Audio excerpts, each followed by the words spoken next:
మీరు చేసిరా రాజు గారు చేసిరా? నాకు తెలిసినంత వరకు సాక్రిఫైస్ చేయలేదు. ఇష్టం వేరు, సాక్రిఫైస్ వేరు, లవ్ వేరు.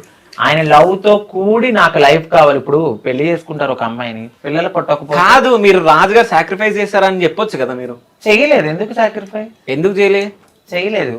ఆయన జీవితాన్ని సాక్రిఫైస్ చేసింది మీకు లేదే. చెప్పాలంటే సాక్రిఫైస్ చేస్తే అది వేరే ఉంటది. ఓకే, ఇప్పుడు నేను ఉన్నాను, నేను ఇప్పుడు మా ఫ్యామిలీని చూసుకోవాలి. నార్మల్ గా బాయిగా ఉండి అమ్మాయిగా మారినందుకు నేను మా అక్క వాళ్ళ పిల్లల్ని అలాగే చూసుకోవాలి, ఈయన కూడా అలా చూసుకోవాలి. ఇది సాక్రిఫైస్ అనుకునే బదులు ఒక లవ్ కమ్ బాండింగ్ అని అనుకోవాలి. సాక్రిఫైస్ చేసామంటే అది ప్రేమే కాదు, ఓకే, అది దెప్పు పడడం. నేను నా దృష్టిలో ఓకే, నువ్వు ఇష్టంతో చేసుకున్నదాన్ని సాక్రిఫైస్ అని ఎలా అంటావు? లవ్ అనాలి దాన్ని. ఓకే, అది ప్యూర్ హార్టెడ్ ఇలా లవ్. కొద్దిసేపు కూడా అవును రాజు గారు గ్రేట్ అని మాత్రం చెప్పట్లే కదా మీరు. ఆయన లేకపోతే నేను లేను. నా పేరులో ఆయన పేరు ఉంది, మేమిద్దరం సమానం. ఓకే, సో మా ఇద్దరిని ఈక్వల్ గానే చూడాలని నేను అనుకుంటా. ఆయన ఎక్కడ కానీ మేము మా వ్యూవర్స్ కి మాత్రం రాజు గారి గ్రేట్ అంట నేనైతే. Sure, thank you, definitely. Feel అవుతున్నారా మీరు? నేను ఫీల్ అవను. ఓకే, నాకు లైఫ్ ఇచ్చినందుకు నేను చాలా హ్యాపీగా ఫీల్ అవుతున్నా. ఈయన్ని నన్ను చూసి మరికొంతమంది కూడా బయటకు రావడం జరిగింది. అవును, చాలా మంది పెళ్లి చేసుకోవడం జరిగింది. ఇక ఉండడం ఉండకపోవడం అది వాళ్ళ ఇష్టం. ఇంకా వాళ్ళ వాళ్ళ విజ్ఞతకు వదిలేస్తాం. పెళ్లి అయిన తర్వాత ఏమైనా గొడవలైనాయా ఎప్పుడైనా? అంటే ఎలా అంటే కొట్టుకోవడం ఇంట్లో? అమ్మో, నన్ను ఎప్పుడు అసలు ఒంటి మీద ఒక దెబ్బ వేయ. మీరు కొడతారా? చిచ్చి, నాకు బేసికలీ నార్మల్ గా అవుతాయి కదా చిన్న చిన్నవి. చాలా కోపం ఎక్కువ, చాలా అంటే చాలా. నన్ను ఇలా తొక్కితే అలా లెగుస్తా. ఓకే, అంత కోపమైన మనిషిని ఇలా ఆపుకుంటూ చాలా నా కోసం ఆయన చాలా తగ్గారు.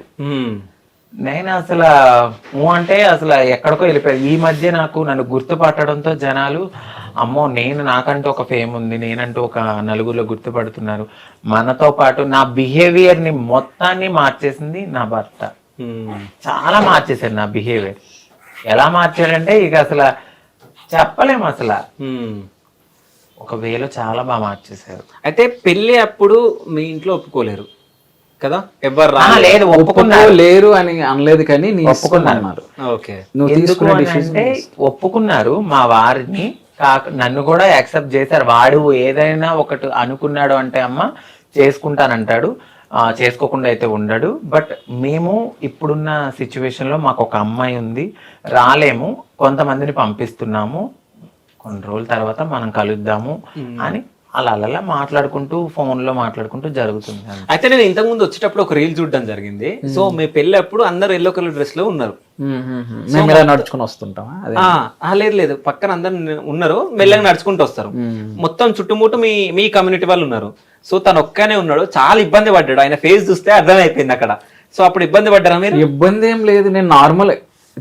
సంబంధించిన వాళ్ళు ఎవరు లేరు, వెనకాల మొత్తం ఇద్దరు ఉన్నారు. లోపలంతా మా ఫ్యామిలీ అందరూ ఉన్నారు. కానీ అది అలా క్రియేట్ చేసింది. ఇది కమ్యూనిటీలో మా గురువు, మా సిస్టర్స్, వీళ్ళ మధ్యన ఆ రీల్ అనేది కొనసాగింది. సో అందుకని చెప్పి నేను అది పెట్టగలిగాను. అందులో అది అదొక ప్లాంట్ గా జరిగింది. అంటే ఆ సీన్ ఇలా చేద్దాం వీడియో మంచి. అంటే మా అత్తయ్య చనిపోయారు, మా గురువు. ఓకే, అందులో మా వారి పక్కన అమ్మ కింద ఉన్నారనమాట. అప్పుడు ఆవిడ చనిపోయారు రీసెంట్ గా, ఒక 4 months బ్యాక్. సో ఆవిడ గుర్తొచ్చినప్పుడు అలా రీల్స్ చూడడము, దానివల్ల ఉన్న రీల్ ని పోగొట్టకూడదు. నాకంటూ మా పెళ్లికి ఫస్ట్ పునాదేసింది ఆవిడే. ఓకే, ఆ విశ్వాసము, ఆ ప్రేమ, మా గురువు అంటే నాకు చాలా ఇష్టం. సో అందుకని చెప్పి అట్లా పెట్టుకున్నాను. సో రాజుగారి కంటే ముందు మిమ్మల్ని ఎంతమంది లవ్ చేశారు? లేదండి, అస్సలు నా మైండ్ మీరు కాదు, మిమ్మల్ని ఎంతమంది లవ్ చేశారా అని అడిగా. ప్రపోజల్స్ వచ్చాయి కానీ నేను అసలు ఎంత ప్రేమించడం యాక్సెప్ట్ చేయలేదు. ఆ నిమిషం ఉండే ఎలా ఉంటారో మనకు తెలియదా చెప్పండి? నేను అసలు ఎప్పుడు పట్టించుకునేదాన్ని కాదు. ఓకే, వాళ్ళ పెదవులు ఒకటి చెప్తే వాళ్ళ చూపు ఒకటి చెప్తుంది, అప్పుడే అర్థమైపోతుంది. సో అంటే మీకు అర్థమైపోతుంది ఎవరేంటి అనేది అసలు. ఓకే, సో మీకు పాస్ట్ లవ్ ఏమన్నా ఉందా? పాస్ట్ లవ్ అంటే ఏమంటారు దాన్ని? ఉందంట, లవ్ అన్నారు దాన్ని. ఇప్పుడు మామూలుగా అమ్మాయిల వెనక్కి తిరగడం అది జరుగుతుంది కదా, అవి జరిగితే ఎవరికైనా ఎవరి లైఫ్ లోనే జరిగేది. అది దాన్ని లవ్ గా పరిగణించడం అనేది నేను ఒప్పుకోను. దాని లవ్ అని పిలవరు. లవ్ కి ఒక విలువ ఉంటది, సాక్రిఫైస్ ఉంటది, లవ్ ఉంటది, అది వేరే ఫీలింగ్ అది. సో ఆ తిరగడాన్ని ఇది లవ్ ని ఒకటి చేయలేం. ఓకే, సో ఏమంటారు అది ఏదో టైప్ టైప్ అది. ఓకే, అంటే మొత్తానికి అయితే మీరు ఏదో బెదిరించో ఏదో చేసి మీరు పెళ్లి అయితే చేసుకున్నారు అంతేనా? ఎవరిని బెదిరించి బ్లాక్ మెయిల్ చేసి? అలా లేదు, ఫుల్ తన మనస్ఫూర్తిగానే జరిగింది. హార్పిక్ తాగారు కదా, టేస్ట్ ఎట్లా అది నా కొంచెం ఇబ్బందిగా అనిపించింది. అనిపించిందా? ఓకే, కొంచెమే తాగానులేండి, అప్పటికే తలుపులు కొట్టేసి తీసుకొచ్చేసరి. ఓకే, ఎక్కువ తాగితే ఏమయ్యేదో కానీ కొంచెం వెళ్ళింది. అంటే మీ మీద ఎంత లవ్ ఉంది కదా రాజుగారికి, సో అంటే ఒకవేళ మీరు నో చెప్పిన ఉంటే ఏమైతుండే రాజుగారు? అంటే ఎప్పుడన్నా ఒకసారి ఊహించుకున్నారా మీరు అది? అంటే లవ్ చేసి మోసం చేసి వదిలేస్తే ఆయన వేరే డిప్రెషన్లోకి వెళ్ళిపోయి ఉండే. ఒకవేళ నేను అలాగే గనక లవ్ చేయకుండా కంటిన్యూగా అలా అనుంటే మేబీ ఎవరైనా లీవ్ వదిలేస్తారు కదా, బాధపడుతూ. నేను అలాగే అనుకునేదాన్ని, కానీ లవ్ చేసి మోసం చేసి వదిలేస్తే తప్పు. ఓకే, సో అంకిత గారు ఫస్ట్ అబ్బాయి లాగా ఉన్నప్పుడు ఎలా ఉండే, ఏ హీరో లాగా ఉండే నిజం చెప్పండి. సరే మీరు చెప్పకండి, సో రాజు గారు చెప్తారు. హీరో లాగానా? జస్ట్ అంటే హీరో లుక్ అని ఉండే. అంటే ఇందాక మీరు చూసారు కదా, మీకు ఏమైనా అనిపించిందా ఏదైనా హీరో విజువల్ ఎట్లా వెళ్ళింది? కనిపించింది నాకు, రాజు గారు లాగా అనిపించారు. నిజమా? అవును, కొంచెం ఫేస్ కట్. మా వారు విరాట్ కోహ్లీలా కనపడతారు. అవును, కొంచెం లుక్ ఉంది. అవును, అదే ఉంది. అవును, కానీ అంటే మీకేమన్నా అనిపించిందా, ఎవరి లుక్ లాగా అనిపించింది అంకిత గారి ఫోటో చూస్తే? అబ్బాయి లాగా? నాకు హీరో లుక్ లో నాకు వేరే వాళ్ళతో కంపారిజన్ రాలేదు. హీరోయిన్ లుక్ వచ్చిందా ఏంది? లేదు, నేను ఎప్పుడు చూసానో తెలుసు ఆ ఫోటో. నాకు తెలిసి ఆయన అసలు ఆ ఫోటో ఒకప్పుడు ఇక్కడ ఉండే, అది నార్మల్ అసలు వద్దు, ఆ ఫోటో నేను చూడను. ఓకే, నాకు ఇష్టం లేదు అలాంటిది, నేను చూడను. నేను ఎలా చూశాను, నన్ను ఒక అమ్మాయిగా చూశారు ఆయన థాట్ అట్లనే ఉంటది. ఆ ఫోటో అప్పుడు అక్కడ పెట్టడానికి అక్కడ కారణమైంది. ఓకే, అంటే తీపిచ్చేసిండు. కొద్ది రోజులు దాన్ని రివర్స్ కూడా చేసి పెట్టా ఆ ఫోటోని, మళ్ళీ తిప్పారు దాన్ని. ఓకే, అయితే అబ్బాయి నుంచి అమ్మాయిగా చేంజ్ అవ్వాలంటే చాలా కష్టం, అవునా? ఎన్ని స్ట్రగుల్స్ పడ్డారు మీరు? నేనైతే ఫస్ట్ ఒక వివక్షత అనేది మనం ఎదుర్కొంటామని మనం ఫస్ట్ పెట్టేసుకోవాలి. మనం ఎప్పుడైతే మారుతామో అప్పుడు ఫ్యామిలీ లైఫ్ని, పర్సనల్ లైఫ్ని ప్రతి ఒక్కటి సాక్రిఫైస్ చేయాలి. ఇంకా ట్రాన్స్ కమ్యూనిటీతోనే బ్రతకాలి, అది మైండ్లో పెట్టుకోవాలి. ఇంకొకటి, డబ్బు కోసం అయితే మేము అసలు ఆ మైండ్ సెట్తో రాము. మేము నార్మల్గా ఒక అమ్మాయిగా మారాలి, మేము ఇది అని తెలుసుకుని అందరినీ దూరం చేసుకుని కమ్యూనిటీలో రావడము, గ్యాదర్ అవడము. తర్వాత ఇంకా యాజ్ యూజువల్ ఇంకా అందరూ వదిలేసిన తర్వాత మన దగ్గర ఏముంటది, భిక్షాటన చేసుకోవాలి. ఫస్ట్ భిక్షాటన తర్వాత మీకు ఇంకా ఆప్షనల్గా అన్నీ ఇస్తారు, సెక్స్ వర్క్ ఇలా అన్నీ ఉంటాయి.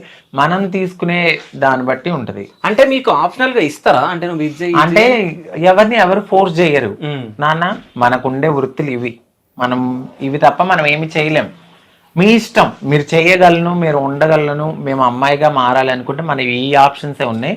లేదు మేము లైఫ్లో జాబ్ చేసుకుని బ్రతకాలనుకుంటే మీ ఇష్టం అని చెప్తారు.